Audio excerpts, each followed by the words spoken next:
Dose única. Medida certa de cultura, informação e cidadania.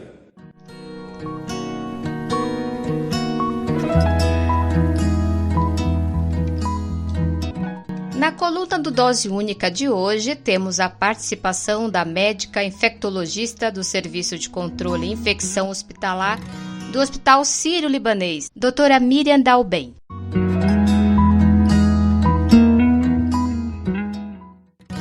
Doutora Miriam, muito obrigada pela sua presença, seja bem-vinda aqui no Dose Única, aqui na Rádio da Rua. É um prazer estar aqui, viu, Cláudia? Um beijo para todos os ouvintes da Rádio da Rua. Obrigada, doutora. Nós temos agora 75 milhões de doses de vacinas que foram já aplicadas no Brasil. Entre essas doses, a gente tem a AstraZeneca, a Coronavac e também agora a Pfizer. Temos 11% da população que foi vacinada, que tomou as duas doses. Isso significa que de cada 10 pessoas, um brasileiro, de fato, tomou as duas doses e vamos dizer que ele está imunizado, né? Mas a gente tem um problema muito grande, que é a questão da rejeição. As pessoas estão rejeitando as vacinas. E também, além da morosidade que a gente está enfrentando com a vacinação no Brasil, também tem as pessoas que escolhem qual vacina tomar, porque eles têm, acho que vamos dizer que é lenda, né, que uma é melhor do que a outra, que uma faz mais efeito do que a outra, mas também a gente tem um problema muito sério, que as pessoas não estão voltando para tomar a segunda dose. O Brasil nem tem sequer uma campanha publicitária para alertar as pessoas que elas precisam voltar para tomar a segunda dose. Então, eu gostaria que você reforçasse para os ouvintes do Dose Única aqui da Rádio da Rua a importância de se imunizar, a importância de tomar a vacina contra a Covid-19. Por que é importante, doutora, se imunizar? Joia, Cláudia. Então, a gente sabe que vai ser só através da vacina que a gente vai conseguir sair dessa situação que a gente vive hoje, né? Que a gente tem que andar nas ruas de máscara, a gente não pode aglomerar, a gente tem várias mortes por dia, né? 2.000 mortes por dia é o que a gente está tendo. A gente realmente precisa da vacina, é a forma mais barata e mais rápida da gente voltar à vida que a gente vivia antes da pandemia. As vacinas, os trabalhos das vacinas, eles mostraram eficácias das vacinas, né? Que elas funcionam em porcentagens diferentes, mas é muito difícil a gente comparar essas eficácias entre as vacinas, porque os estudos foram feitos em momentos diferentes. Algumas vacinas, os estudos foram feitos quando já existiam as novas variantes, para as quais as vacinas têm um pouquinho menos de eficácia. Outros estudos foram feitos no comecinho, quando as novas variantes não estavam circulando ainda. Os estudos usaram critérios diferentes, né? Então, o importante é que todas as vacinas aprovadas, elas são eficazes, elas protegem numa porcentagem muito grande das vezes contra as formas graves da doença e protegem a pessoa de morrer da doença, né? Então as pessoas elas têm que estar conscientes que elas têm que se vacinar com a primeira vacina que elas tiverem oportunidade. E mais, é o que você falou, as vacinas elas são eficazes se a gente fizer aquele esqueminha da vacina que foi preconizado no trabalho. Então, por exemplo, a Coronavac, a vacina da AstraZeneca, a vacina da Pfizer, que a gente já está aplicando aqui, são vacinas que elas atingem a eficácia máxima dela, né, a proteção máxima, quando a gente recebe a segunda dose, 15 dias depois da segunda dose. Então, é muito importante que as pessoas elas retornem para tomar a segunda dose e elas não abaixem a guarda da Covid antes de tomar essa segunda dose. Outra coisa que é muito importante, que a gente já sabe, e que até hoje a gente viu a fala do presidente um pouquinho equivocada, a gente sabe que quem já se vacinou está protegido numa boa porcentagem das vezes contra as formas graves da Covid, mas as vacinas que a gente tem no momento, elas não são vacinas que impedem que a pessoa pegue a Covid de forma pouco sintomática ou assintomática e transmita a Covid para alguém que ainda não foi vacinado. Ou seja, quem está vacinado ainda pode pegar a Covid sem sintomas ou com muito poucos sintomas e transmitir a Covid para uma pessoa que ainda não está protegida. Então, até que a gente tenha pelo menos metade da população, 60% da população, já imunizada, já protegida, e que até que a gente tenha uma circulação do vírus menor na população brasileira, a gente não pode deixar de usar máscara. Porque vamos supor, a gente não pode deixar de usar máscara não só para a gente proteger quem ainda não foi vacinado, mas também porque nenhuma vacina é 100% eficaz. Então, por exemplo, tem vacinas que são 90% eficazes. Se a doença está circulando muito, existe uma chance maior da vacina, desse risco residual da vacina de 10%, acabar acometendo alguém que foi vacinado também. Então, a gente tem que continuar usando máscara para proteger quem não foi vacinado, mas também para proteger quem foi vacinado. Não é hora de parar de usar máscara. Então, a gente vai ficar usando, a máscara vai ser um acessório que vai permanecer por muito tempo, né, doutora, com a gente. Eu acredito que até o final do ano, até outubro, né, que a gente tem promessas aí de chegarem muitas doses de vacina até outubro, assim. Então, mas até que a gente tenha uma boa porcentagem da população brasileira vacinada, a gente vai ter que usar a máscara como um acessório mesmo. Até porque a gente só tem 11% da população que tomou as 2 doses, né? É muito pouco, né? Muito pouco. É muito pouco. Muito pouco. E, doutora, para as pessoas entenderem, tem como explicar qual é a diferença entre essas 3 vacinas que a gente tem agora no Brasil, que estão sendo mais aplicadas? Então, as pessoas têm uma dificuldade de entender qual é a diferença entre elas. E a gente sabe que essa diferença foi na hora da produção, a tecnologia usada. Então, vamos lá, tentando falar de uma forma bem fácil.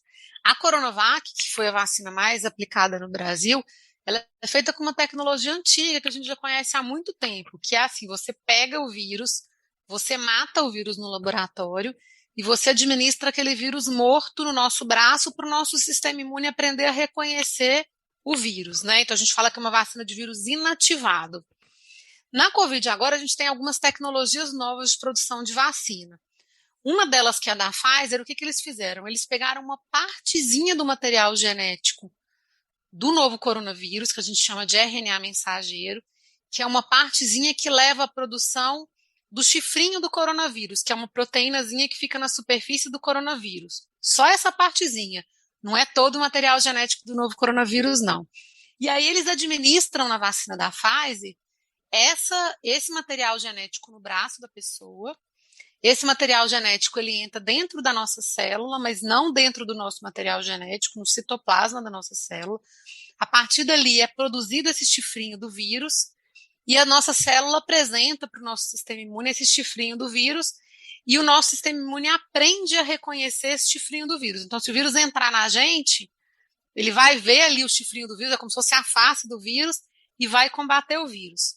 O problema é que esse material genético do vírus ele é muito frágil, muito instável. Então, a vacina que é feita administrando diretamente o material genético do vírus, ela é uma vacina que precisa ser armazenada em condições muito especiais, entre menos 20 e menos 80 graus centígrados. Um super freezer, muito mais potente que o freezer que a gente armazena cerveja. E aí, isso tornaria muito difícil a gente conseguir aplicar a vacina no posto de saúde, em cidades menores, em regiões mais remotas. Para tentar resolver esse problema, algumas vacinas, como a vacina da AstraZeneca, colocaram essa mesma partezinha do material genético do vírus dentro de um outro vírus, que é um outro vírus que não faz mal para os seres humanos, né? Ele nem se multiplica nos seres humanos, e aí eles administram essa partezinha do novo coronavírus na gente através desse outro vírus, que é quem vai fazer todo aquele processo que eu já expliquei, igual da outra vacina, né? É muito importante a gente saber que as vacinas, elas são as 3 que a gente está aplicando aqui, elas são muito seguras. Todo mundo ficou falando aí, a da AstraZeneca, por exemplo, pode dar trombose e tal. A chance dela dar trombose é menor do que 1 para 1 milhão de pessoas. É muito rara. É mais rara, por exemplo, do que a chance da gente ter trombose tomando um anticoncepcional. E uma galera toma anticoncepcional aí não está nem preocupado com esse risco de trombose. Né? Então, com certeza é muito mais importante, muito mais seguro tomar a vacina e ficar protegida contra a Covid-19 do que deixar de tomar a vacina por um evento que é super raro. Ou seja, nada de escolher qual vou tomar. Eu tenho que a que tiver na minha frente. A primeira que você tiver a oportunidade, você tem que tomar. Eu gosto de falar isso. Eu tive um paciente que eu atendi essa semana mesmo, né, por telemedicina, que ele acabou pegando Covid, ele teve de tomar a vacina onde ele mora. Ele foi no posto, tinha uma determinada vacina no posto que não era a vacina que ele queria. Ele queria tomar outra vacina que ele achava que era melhor. Foi no posto 2 vezes, há 3 semanas atrás, e acabou se expondo a uma pessoa transmitindo Covid há 7 dias atrás e pegou Covid. Ou seja, talvez se ele tivesse tomado a vacina naquela primeira oportunidade, que foi há um pouco mais de 3 semanas atrás, ele já tivesse passado as 2 semanas com um certo grau de proteção para essa Covid que ele acabou pegando. Então a gente tem que lembrar que quanto antes a gente estiver vacinado, melhor. Não está na hora de ficar escolhendo vacina. Não podemos fazer essa escolha. Essa escolha não podemos fazer de fato, doutora. E para a gente ir fechando o nosso bate-papo, eu queria que você respondesse uma dúvida que eu acho eu e todo mundo tem. Mesmo que a gente esteja vacinado, pegou a Covid, há possibilidade de termos sequelas na nossa saúde por conta da Covid-19 mais à frente? Existe essa possibilidade de a saúde da gente mudar um pouco por conta da Covid-19? Sim, hoje a gente já sabe que quem pega Covid, mesmo quem pega Covid de forma leve, tem algumas sequelas que duram mais ou menos tempo, né, que a gente chama de síndrome pós-Covid. Tem vários nomes, mas o nome que está pegando mais é esse, síndrome pós-Covid. Então a gente sabe, por exemplo, que quem teve Covid leve, que nem precisou de internar, uma porcentagem das pessoas ficam com problemas de memória depois da Covid, com esquecimento, com taquicardia. Tem gente que fica tendo o que eles chamam da cabeça meio oca, né? Quem teve a Covid um pouco mais grave, que às vezes precisou de internar, fica com cansaço, fadiga, dificuldade de andar, aqueles exercícios físicos que fazia antes, por mais de 6 meses até. Então, a gente ainda está aprendendo sobre as sequelas da Covid, né? Mas a gente já sabe que não é uma doença que se restringe só àquela fase aguda ali daquelas 2 semanas, né? Que ficam algumas sequelas depois. A gente tem que estar atento para isso, porque muito provavelmente, durante algum tempo, o serviço de saúde vai precisar de ter forças e pessoas e profissionais da saúde para acolher esse tanto de gente com sequelas que vão surgir. É uma preocupação mesmo, mas há esperança, né, doutora? Há uma esperança. Opa, acho que assim, a gente tem que ter um pouquinho mais de paciência, né, olha quantas conquistas a gente já teve, né, a gente já aprendeu como a doença é transmitida, a gente já sabe o que controla a transmissão da doença, que é o distanciamento social e o uso de máscara, que a gente nem sabia lá no começo, a gente agora já tem vacina, e um bocado de vacina, as vacinas estão chegando, então a gente só precisa de ter um pouquinho mais de paciência, que essa situação vai passar. E não dá para a gente perder ninguém que a gente gosta aí aos 45 do segundo tempo, né? Quando a vacina já está chegando. A gente tem que ter paciência para não perder mais ninguém querido. E já são um número muito alto, são mais quase 500 mil pessoas perdidas. Acho que todo mundo já foi afetado, eu também já fui afetada, né? É para se cuidar, é também para a gente ter respeito, né, doutora, com essa situação. É um momento de respeito, respeitar a minha vida, a tua vida, respeitar o mundo, né? Obrigada. Isso é importante que você falou, porque eu usar a máscara e eu me vacinar e eu respeitar o distanciamento social é uma atitude coletiva, né? Que não protege só a mim mesmo, mas protege também ao outro.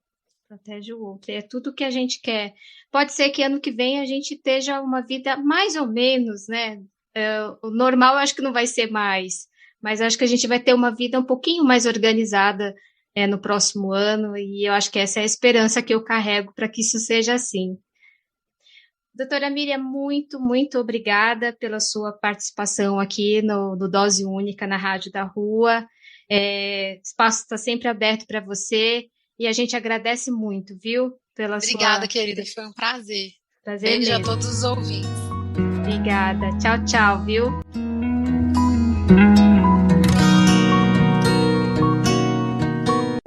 Dose Única. Medida Certa de Cultura, Informação e Cidadania.